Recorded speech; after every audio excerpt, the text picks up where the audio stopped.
Senate passes Deep Offshore and Inland Basin Production Sharing Contract Act Amendment Bill. IMF supports Central Bank of Nigeria's monetary policy, predicts weak GDP for Nigeria in 2019. Plus, NNPC discovers hydrocarbon deposits in Gongola Basin. On global oil markets, OPEC to maintain oil market stability beyond 2020.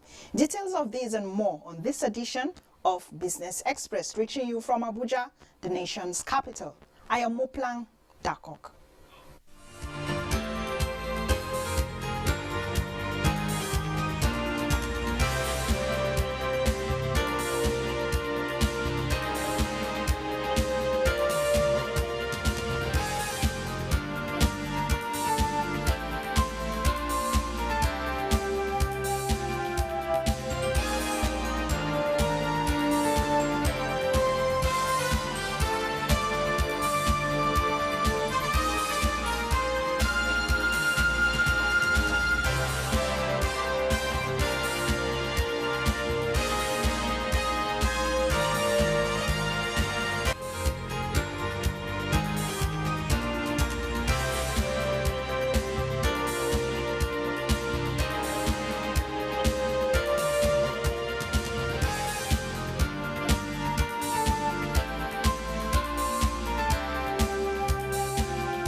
In a bid to show off Nigeria's revenue earnings, the Senate has passed the Deep Offshore and Inland Basin Production Sharing Contract Act Amendment Bill 2019.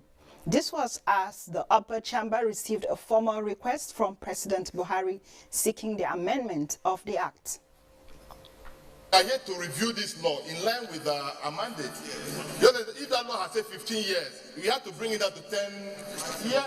And it's not just 2.5. By the time they start production and the cost of crude goes up, we will be making more money. A punitive measure, 500 million or 5 years. Because this will deter. It will deter them from even thinking about it.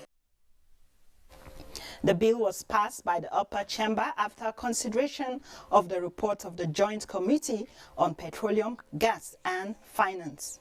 With the passage of the bill, it is estimated that Nigeria stands to benefit about 400 billion naira revenue due to the federal government from international oil companies operating in the country. Meanwhile, higher food prices helped push up annual inflation in Nigeria in September after 3 consecutive months of decline. Latest inflation figures released by the National Bureau of Statistics show that inflation increased by 11.24% year-on-year in September 2019, 0.22% increase from the 11.02% recorded in August 2019. On a month-on-month basis, the headline index increased by 1.04% in September 2019, 0.05 percentage rate higher than the rate recorded in August. The urban inflation rate increased by 11.78% in September from 11.48% recorded in August, while the rural inflation rate increased by 10.77% in September from 10.61% in August of 2019. So, the rise in food price is the fastest in the last 4 months. Let's see the prices of food and other commodities on the domestic and global markets.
Global growth is projected to pick up to 3.4% in 2020 from 3% in 2019 following projected recovery in a group of emerging economies. Leah Katumba Batunde reports that the International Monetary Fund also applauded ongoing agricultural reforms, but advised that Nigeria works on lifting per capita growth to achieve government's desire to lift millions out of poverty. Last 3 quarters of 2018 saw a sharp slowdown in growth. Tensions between the US and China, financial market sentiments and weak manufacturing activity are the heart of the decision by the IMF to lower forecast for the first half of 2019. If growth were to deteriorate more severely, an internationally coordinated fiscal response tailored to country-specific circumstances may be required. Drawing from the Article 4 consultation report of the IMF's visiting team to Nigeria and the African Continental Free Trade Area Agreement, the fund is optimistic purposeful diversification is key to changing the status of many Nigerians. Mostly from strong agricultural production early in the year, but growth is not high enough to lift per capita growth into positive territory, as Vita said. So for some time now, we've been emphasizing the need for a comprehensive package to lift growth. The fund is calling for more deliberate efforts in boosting trade ties between African member nations. It is adding that more jobs would have to be created on the continent in the medium to long term, given the demographics that clearly show a large population of young adults who would have to be gainfully engaged in the work of poverty reduction. From the IMF headquarters in Washington, D.C., I'm Leah Babatunde. The IMF World Bank meetings are still on in Washington, D.C., and our correspondents, Leah and Chimobi, are there live. They will be joining us possibly live in our next episode of Business Express. I hope you join us then. And talking about minerals and mining, contributions from the solid mineral sector to the Nigerian economy is still less than 1%, despite huge investments by government, and all members of the mining family are worried about this. We contribute less than 1% now, about 0.05. We want to be able to contribute about 5% of the GDP to Nigeria for mining and stuff. The federal government in 2015 invested 36 billion naira, 15 billion naira again for the integration program. With these interventions, exploration has begun, but finances are limited from 3.5 billion naira in 2017 to 1.5 billion naira in the first quarter of 2019. State governments and the minerals under it in the control of federal authorities. This challenge has resulted into multiple control and taxation on the mining industry and its operators. Security of tenure, security of operations and all that. So these are some of the roadblocks that we're working on and that we can take care of. The mining industry in Nigeria can be described as unique because the country is endowed with over 40 natural resources, some of which are yet to be unlocked. The Nigerian mining industry has certainly witnessed some developments within the past couple of years, but a lot of progress still needs to be made to develop the sector and bring about the required impact. Today we will be discussing issues, challenges and solutions of the Nigerian mining industry as Nigeria observes the Mining Week. We have in the studio the president of Miners Association of Nigeria, Alhaji Kabiru Mohammed Kankara. Thank you for coming on Business Express today. Thank you for being with me here. Okay, so with about 40 mineral resources in Nigeria, what exactly is the potential of mining in Nigeria? Yeah, thank you. With over 40 minerals in Nigeria, the potentials of mining industry in Nigeria is very bright. Very encouraging, and we hope very soon the name of Nigeria in the mining sector will be posted at the world class level. Okay, so despite these huge potentials that we've talked about, it seems that we were not, exploring or really getting the full potentials of the mining sector in Nigeria. What are some of those challenges that the sector is facing? Yeah, you see, mining, as I have always said to anybody who really knows what mining is capital intensive. Okay. It's not like as easy as farming, where you get a piece of land, you plow it, you put seedlings, after a couple of months, it germinates and you get a bumper harvest. In mining, you need a lot of work to do over the time. And in Nigeria, for example, if you could look back in the 50s and 60s and early 70s, before the real advent of oil in Nigeria, the solid minerals used to be one of the high revenue earner of this country. We have Jos, we have coal, we have columbite. You know, that used to be our source of export and generating foreign exchange. But when the oil came, everything was put to the dustbin, and concentration was given to the oil. So it is now that the technology, the world technology is changing. There is now a picture of where do we go after oil, because oil is going, the world prices is diving, and even the industrialization of today is not thinking of oil. It's thinking of natural resources as the source of future industrialization. And that is why now you find that so many countries, as part of their diversification, economic diversification agenda, they are looking solidly at solid minerals. Okay. Let's look at maybe other challenges, we would say.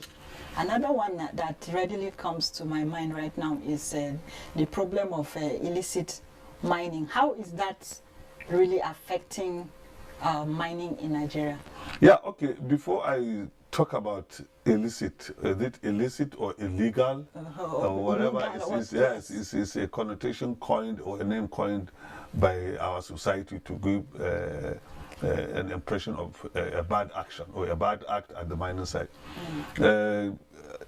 Part of the challenges we have in the mining industry, especially in Nigeria, to mining sector, is when we talk of infrastructure, we talk of insecurity, we talk of funding. As I rightly said, it is capital intensive, so we need a lot of money. You need hundreds of millions or billions of naira to become a full-time miner.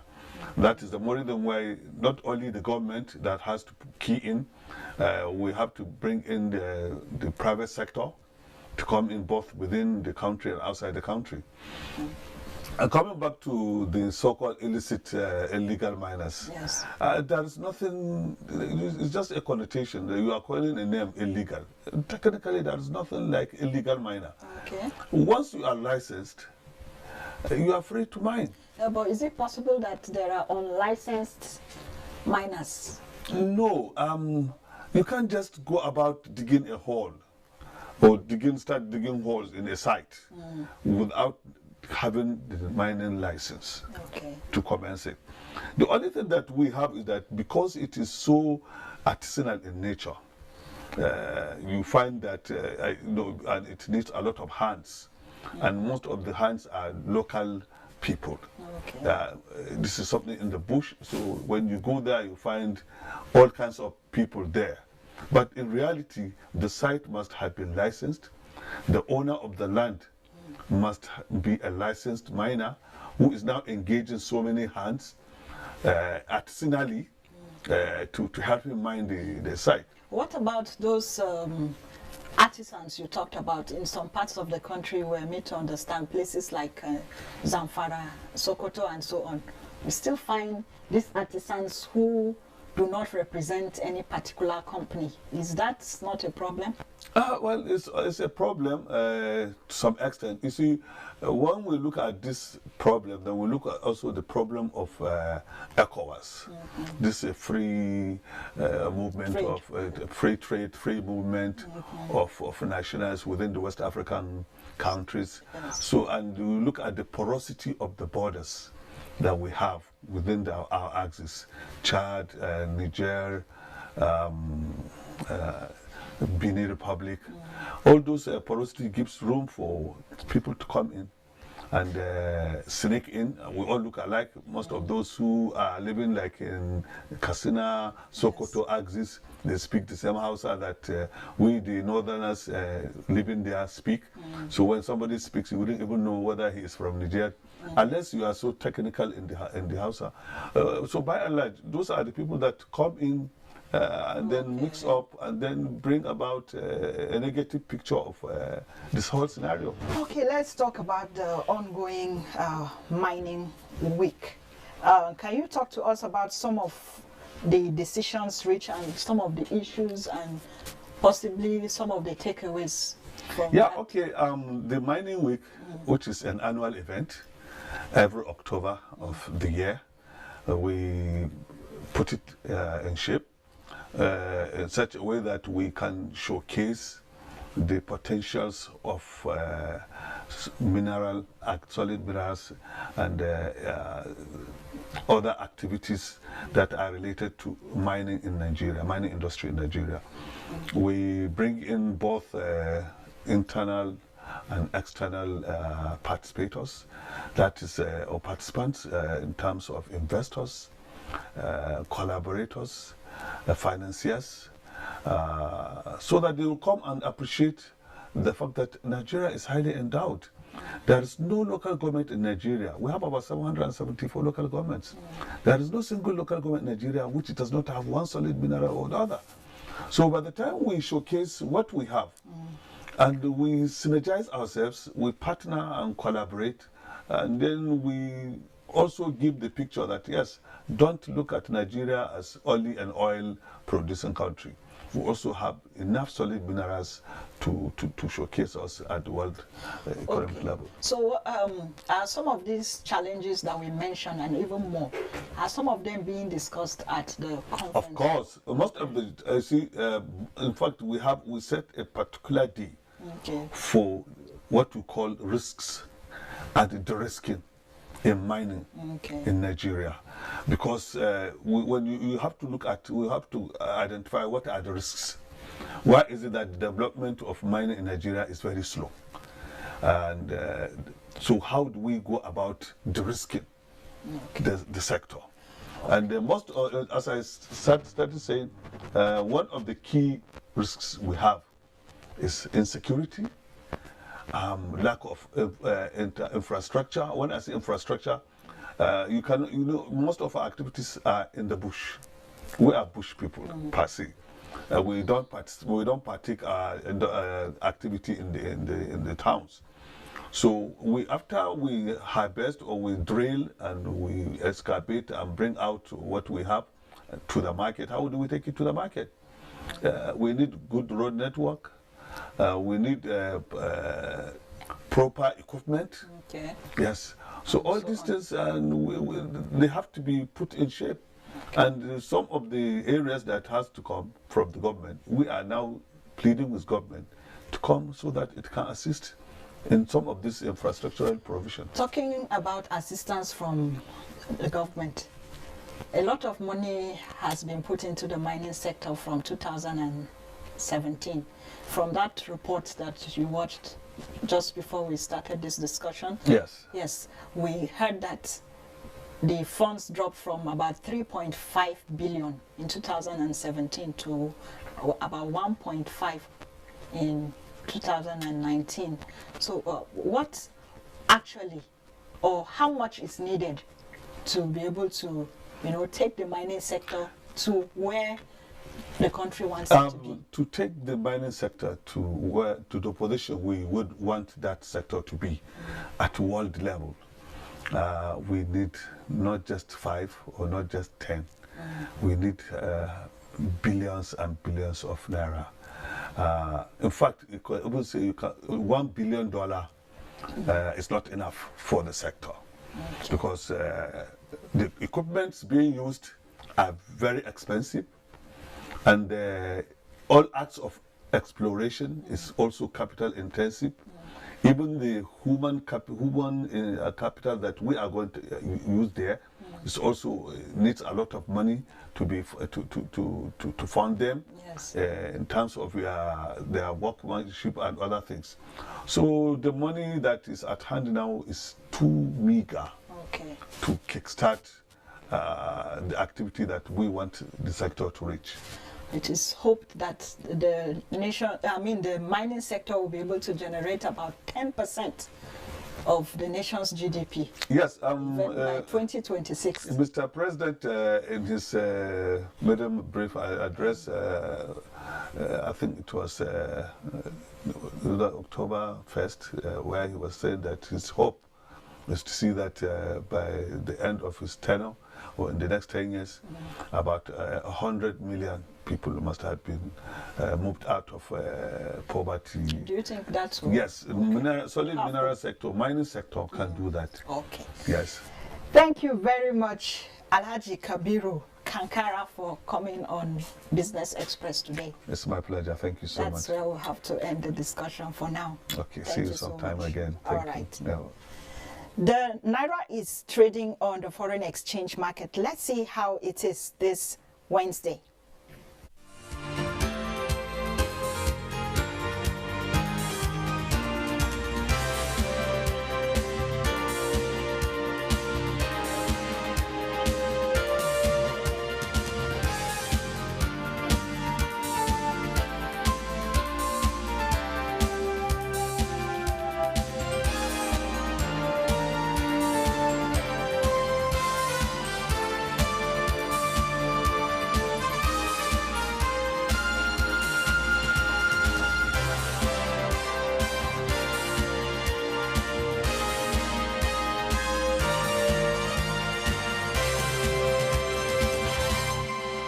Trading on the floor of the Nigerian Stock Exchange closed on a negative note. The all-share index lost 0.16%. It closed at 26,472.20 basis points. Investors traded 138.4 million shares, valued at 3.6 billion naira. They did that in 2,487 deals, while market capitalization stood at 12.8 trillion naira. The top gainers for the day were Nestle, Dangote Flour Guarantee, Trust Bank, and others, while the losers were topped by Stanbic, WAPCO, and MTN Nigeria. Let's look at how shares are on the global market, and Bosede Ebel will give us a summary. Stocks in Africa opened trade mixed in early trading of 16th October, with Tunisia's Tunidex and Namibia's overall index posting gains, while Ghana's GSA Composite, South Africa's GSA Africa Top 40, and Nairobi's All-Share were negative. European stocks traded lower as investors paused for guidance on the likelihood of an imminent Brexit deal between the United Kingdom and the European Union. Brexit negotiations continued as United Kingdom Prime Minister Boris Johnson seeks to hammer out a deal with bloc ahead of a meeting of European leaders this week. Major Asian markets were mixed by the close of trade as news overnight boosted Brexit optimism. Nikkei rose 1.2% to 22,472.92. Shanghai Composite down 0.41% to close at 2,978.71, and the Hang Seng Index also rose 0.61%. U.S. stock index futures were slightly lower. Dow futures dipped 91 points, indicating a negative open of more than 64 points.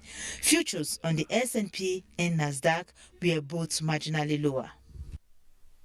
And with that, we come to the end of this edition of Business Express. You can access all previous episodes on YouTube, and you can communicate with us on Twitter. The handle is at NTA News Now. The hashtag is BizX. We value your feedback, so keep the mails coming and join us again on Friday. I am Muplang Dakok, telling you as always to keep thinking and doing business.